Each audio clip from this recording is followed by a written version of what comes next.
लेकिन प्रधानमंत्री नरेंद्र मोदी का बयान सामने आते ही कांग्रेस का पूरा इकोसिस्टम कहने लगा नरेंद्र मोदी झूठ बोल रहे हैं। राहुल गांधी से लेकर खड़गे तक, सुप्रिया श्रीनेत से लेकर पवन खेड़ा तक हर कोई प्रधानमंत्री नरेंद्र मोदी पर अटैक करने लगा। नेताओं की टाइमलाइन एक एक करके मैं आपके सामने रखती हूं और शुरुआत करती हूं राहुल गांधी से। राहुल गांधी के सोशल मीडिया प्लेटफॉर्म पर बयान सामने आया। पहले चरण के मतदान में निराशा हाथ लगने के बाद नरेंद्र मोदी के झूठ का स्तर इतना गिर गया है कि घबरा गए हैं, जनता को मुद्दों से भटकाना चाहते हैं। कांग्रेस के क्रांतिकारी मैनिफेस्टो की बात वो कर रहे हैं, अपने परिवार और अपने भविष्य के लिए वोट करिएगा, वो जनता को बताने की कोशिश कर रहे हैं। अब आप ये देखिए, जन समर्थन और रुझान आने शुरू हो गए हैं। वो ये कह रहे हैं देश अब अपने मुद्दों पर वोट करेगा, वो ये कह रहे हैं वो अपने रोजगार पर करेगा, अपने परिवार पर करेगा और अपने भविष्य के लिए वो वोट करेगा। राहुल गांधी ने कहा कि नरेंद्र मोदी झूठ का स्तर इतना गिर गया है उनका कि अब वो जनता को मुद्दों से भटकाना चाहते हैं। ये तो बात हुई राहुल गांधी की। राहुल गांधी के ट्वीट को हमने आपके सामने रख दिया, किस तरीके से उन्होंने अटैक किया। अब आप देखिए, देश अपने मुद्दों पर वोट करेगा, रोजगार, अपने परिवार और अपने भविष्य के लिए वोट करेगा। ये तो बात हुई राहुल गांधी की। और राहुल गांधी ने एक मर्तबा ये बात नहीं कही। इस टाइमलाइन को थोड़ा और आगे बढ़ाते हैं, अगली टाइमलाइन दिखाइए किस तरीके से राहुल गांधी ने नरेंद्र मोदी पर अटैक किया कि वो देश को मुद्दों से भटकाना चाहते हैं। राहुल गांधी नहीं, कांग्रेस के अध्यक्ष मल्लिकार्जुन खड़गे ने भी सोशल मीडिया एक्स पर प्रधानमंत्री मोदी को टारगेट किया। उन्होंने प्रधानमंत्री के बयान को हेट स्पीच करार दिया। प्रधानमंत्री के बयान को उन्होंने हेट स्पीच कहा। उन्होंने लिखा कि मोदी ने जो कहा वो हेट स्पीच तो है ही, ध्यान भटकाने की एक सोची समझी चाल है। ये देखिए, जरा इसको होल्ड करिए, यहीं पर इसे रोकिए। आज मोदी जी की बौखलाहट भरे भाषण से दिखा कि प्रथम चरण के नतीजों में इंडिया जीत रहा है, इंडिया यानी इंडिया अलायंस जीत रहा है। मोदी जी के बौखलाहट भरे भाषण से दिख रहा है। मल्लिकार्जुन खड़गे ने कहा यह ध्यान भटकाने की एक सोची समझी चाल है। हमारा घोषणा पत्र हर एक भारतीय के लिए है, सबकी बराबरी की बात करता है, सबके लिए न्याय की बात करता है।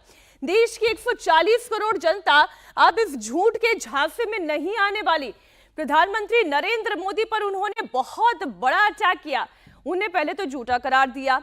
इतना ही नहीं, मल्लिकार्जुन खड़गे ने यह कहा कि यह मुद्दों से ध्यान भटकाने की एक सोची समझी चाल है।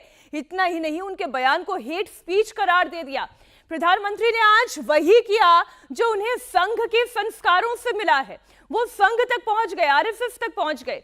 सत्ता के लिए झूठ बोलना, बातों का अनर्गल संदर्भ बनाकर विरोधियों पर झूठे आरोप मरना। अब ये जिसे अनर्गल संदर्भ कह रहे हैं मल्लिकार्जुन खड़गे, वो कितना अनर्गल है या कितना सही है, और ये संदर्भ क्यों प्रधानमंत्री नरेंद्र मोदी ने उठाया, उसका कारण मैं आगे आपको बताऊंगी। लेकिन पहले आप सिर्फ ये देखते जाइए, सुनते जाइए कि किस तरीके से कांग्रेस का पूरा इकोसिस्टम नरेंद्र मोदी को टारगेट करने में लग गया है। कांग्रेस भले ही मोदी को टारगेट कर रही है, लेकिन मोदी ने जो बातें कही वो राहुल गांधी के उस बयान के आधार पर कही जो उन्होंने 6 अप्रैल 2024 को हैदराबाद में कांग्रेस के मैनिफेस्टो को रिलीज करने के मौके पर कही थी। इसमें कांग्रेस ने बड़ी चालाकी से खेल किया है। वो खेल क्या है वो आपको बताऊंगी। सबसे पहले आपको हैदराबाद के उस फंक्शन में लेकर चलती हूं। तारीख थी 6 अप्रैल 2024 की। तेलंगाना की राजधानी में कांग्रेस का मैनिफेस्टो रिलीज किया गया था। इस वीडियो को कांग्रेस ने अपने यूट्यूब चैनल पर दिखाया, जैसा कि वो हर रैली को, हर पब्लिक मीटिंग को टेलीकास्ट करते हैं अपने, चाहे यूट्यूब चैनल पर करें या अपने एक्स सोशल मीडिया पोस्ट पर करें। कांग्रेस की रैली का मुद्दा था और मैनिफेस्टो पर बात कर रहे थे, जिसका वीडियो आपने कांग्रेस के यूट्यूब चैनल पर, अगर अभी आप जाएंगे तो आपको वहां भी दिख जाएगा। ये पूरा वीडियो 1 घंटा 20 मिनट का है। राहुल गांधी मंच पर नजर आ रहे हैं, वो बात अपनी रख रहे हैं। 32वें मिनट और 13वें सेकंड पर जैसे ही आप पहुंचेंगे, 32 मिनट 13 सेकंड, जरा आप क्यू करके पहुंचिएगा, आपको राहुल गांधी का ऑडियो सुनाई देने लगेगा। यहां पर ऑडियो थोड़ा सा ग्लिच्ड सुनाई देगा, आपको ऐसा लगेगा जैसे ऑडियो खराब चल रहा है। अपने भाषण के जिस हिस्से में राहुल गांधी का ऑडियो खराब हुआ है, पहले मैं वहां से उनकी बात आपको सुनाने शुरू करती हूं कि आखिर राहुल गांधी कह क्या रहे थे। हम पता लगाएंगे कि हिंदुस्तान का धन किसके हाथों में है, कोट अनकोट। मैं उन्हीं की बात कह रही हूं। हिंदुस्तान का धन किसके हाथों में है, कौन से वर्ग के हाथ में है? पहले आप राहुल गांधी को सुने। देश का एक्सरे कर देंगे, दूध का दूध, पानी का पानी हो जाएगा। భారతదేశం ఒక ఎక్స్రే తీసి ఏది నిజమో అది బయటపడాలని మేము కోరుకుంటున్నాము। पिछड़े वर्ग को, दलितों को, आदिवासियों को, गरीब जनरल कास्ट के लोगों को, माइनॉरिटीज को पता लग जाएगा कि इस देश में उनकी भागीदारी कितनी है। బీసీలకి, ఎస్సీలకి, ఎస్టీలకి, మైనారిటీలకి దేశంలో వాళ్ళ భాగస్వామ్యం ఎంత ఉందని చెప్పి దాంతో స్పష్టంగా అవుపడుతుంది చెప్పి మనం చేస్తున్నాం। इसके बाद हम फाइनेंशियल और इंस्टीट्यूशनल सर्वे करेंगे। అదే విధంగా ఆర్థిక పరమైన వ్యవస్థాపకమైన సర్వే కూడా చేయించబోతున్నాము। ये पता लगाएंगे हिंदू किसके हाथों में है, कौन से वर्ग के हाथ में है। आपने बयान सुना सोशल मीडिया पर जो कांग्रेस पार्टी ने डाला, वही बयान हमने आपको सुनाया। आपने देखा बीच में कहीं पर आवाज गायब भी हो जा रही है। कांग्रेस पार्टी के सोशल मीडिया हैंडल पर राहुल गांधी का यही भाषण शेयर किया गया है जो अभी मैंने आपको सुनाया। लेकिन जब 6 अप्रैल को राहुल गांधी भाषण दे रहे थे तब इंडिया टीवी की टीम भी वहीं पर मौजूद थी। हमारे कैमरे ने पूरी बात रिकॉर्ड की, वहां पर कोई ग्लिच नहीं था। इसके लिए हमने अपनी लाइब्रेरी से राहुल गांधी का वो भाषण निकाला जहां राहुल गांधी हिंदुस्तान का धन किसके हाथ में है इसका सर्वे कराने की बात कह रहे थे। ये बात इंडिया टीवी के कैमरे में साफ साफ रिकॉर्ड है। गौर करने वाली बात यह है कि जो बात राहुल गांधी ने कहा वो अब कांग्रेस के हैंडल और कांग्रेस के पोस्ट में ऑडियो खराब होने के बाद इंडिया टीवी के कैमरे में बड़ी क्लियरली सुनाई देती है, रिकॉर्ड हुई है। मोदी ने जो आरोप लगाया वो सच है या नहीं? दूध का दूध और पानी का पानी अभी हो जाएगा। क्यों? क्योंकि सरकार बनी तो पूरे देश का एक्सरे करेंगे, पता लगाएंगे देश में किसके पास कितना धन है। आगे राहुल गांधी ने क्या कहा वो आप सुनिए। देश का एक्सरे कर देंगे, दूध का दूध, पानी का पानी हो जाएगा। భారతదేశం ఒక ఎక్స్రే తీసి ఏది నిజమో అది బయటపడాలని మేము కోరుకుంటున్నాము। पिछड़े वर्ग को, दलितों को, आदिवासियों को, गरीब जनरल कास्ट के लोगों को, माइनॉरिटीज को पता लग जाएगा कि इस देश में उनकी भागीदारी कितनी है। బీసీలకి, ఎస్సీలకి, ఎస్టీలకి, మైనారిటీలకి దేశంలో వాళ్ళ భాగస్వామ్యం ఎంత ఉందని చెప్పి దాంతో స్పష్టంగా అవుపడుతుంది చెప్పి మనం చేస్తున్నాం। इसके बाद हम फाइनेंशियल और इंस्टीट्यूशनल सर्वे करेंगे। అదే విధంగా ఆర్థిక పరమైన వ్యవస్థాపకమైన సర్వే కూడా చేయించబోతున్నాము। ये पता लगाएंगे कि हिंदुस्तान का धन किसके हाथों में है, कौन से वर्ग के हाथ में है। ఈ విధంగా భారతదేశం యొక్క ధనము ఏ వర్గం దగ్గర ఉంది, ఎక్కడుందో మేము తెలుసుకుంటాము। और इस ऐतिहासिक कदम के बाद हम क्रांतिकारी काम शुरू करेंगे। ఈ చారిత్రాత్మక అడుగు వేసిన తర్వాత కొన్ని విప్లవాత్మక మార్పులు తీసుకురాబోతున్నాము। जो आपका हक बनता है वो हम आपके लिए आपको देने का काम करेंगे। మీ హక్కు అయితే ఉందో మీ హక్కు ప్రకారం మీకు ఇవ్వబోతుందని చెప్పి నేను మనవి చేస్తున్నాను। चाहे वो मीडिया हो, ब्यूरोक्रेसी हो, हिंदुस्तान की सब संस्थाएं हो, वहां हम आपकी जगह बनाकर आपको हिस्सेदारी देंगे।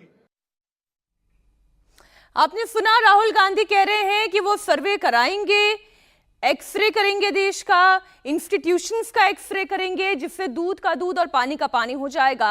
लोगों को यह पता चल जाएगा कि किसकी कितनी भागीदारी है और फिर संसाधनों का देश में नए सिरे से रिलोकेशन होगा।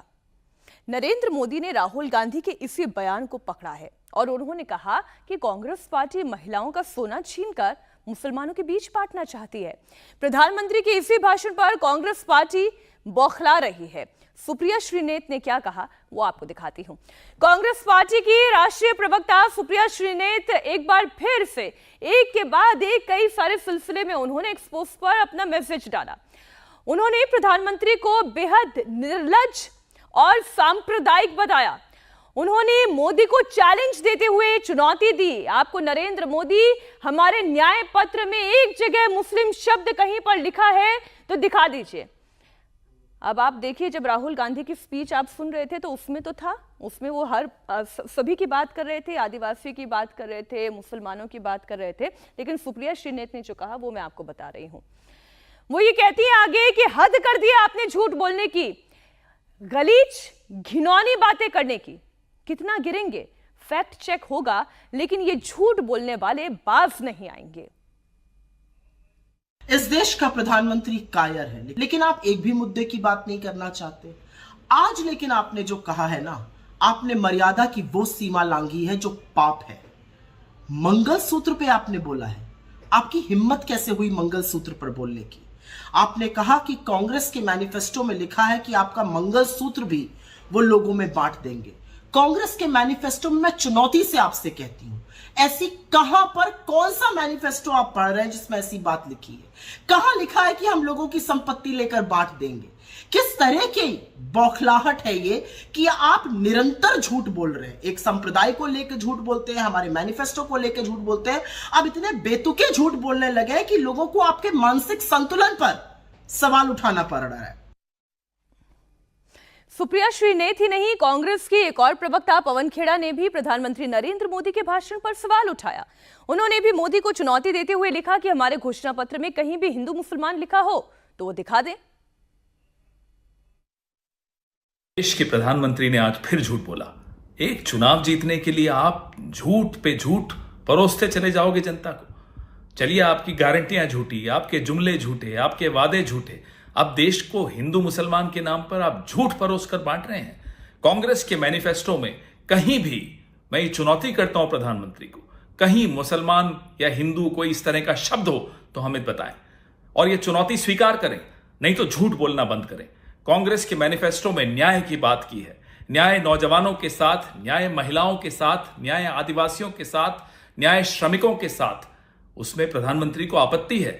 आपत्ति हो भी क्यों ना, ये हमारा न्याय पत्र प्रधानमंत्री को आईना दिखाता है और उनके 10 साल के कृत्य दिखाता है। ये पूरे 10 साल इन्होंने हिंदू मुसलमान करके खत्म कर दिए और अब फिर से चुनाव में आए हैं हिंदू मुसलमान लेकर।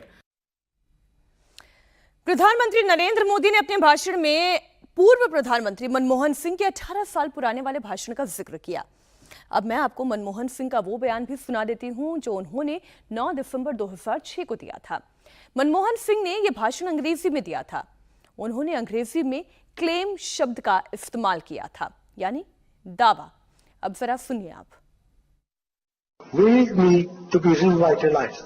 We will have to devise innovative plans to ensure that minorities, particularly the Muslim minority, are empowered to share equitably in the fruits of development.